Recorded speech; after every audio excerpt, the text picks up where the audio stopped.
دین کے معاملے میں کوئی زبردستی نہیں ہے۔ ہدایت کا راستہ گمراہی سے ممتاز ہو کر واضح ہو چکا۔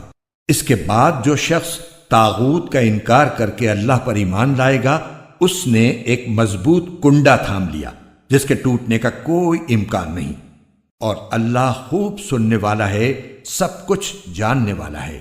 اللہ ایمان والوں کا رکھوالا ہے، وہ انہیں اندھیریوں سے نکال کر روشنی میں لاتا ہے، اور جن لوگوں نے کفر اپنا لیا ہے ان کے رکھوالے وہ شیطان ہیں جو انہیں روشنی سے نکال کر اندھیریوں میں لے جاتی ہیں۔ وہ سب آگ کے باسی ہیں، وہ ہمیشہ اسی میں رہیں گے۔ کیا تم نے اس شخص کے حال پر غور کیا جس کو اللہ نے سلطنت کیا دے دی تھی کہ وہ اپنے پروردگار کے وجود ہی کے بارے میں ابراہیم سے بحث کرنے لگا؟ جب ابراہیم نے کہا کہ میرا پروردگار وہ ہے جو زندگی بھی دیتا ہے اور موت بھی، تو وہ کہنے لگا کہ میں بھی زندگی دیتا ہوں اور موت دیتا ہوں۔ ابراہیم نے کہا اچھا، اللہ تو سورج کو مشرق سے نکالتا ہے، تم ذرا اسے مغرب سے تو نکال کر لاؤ۔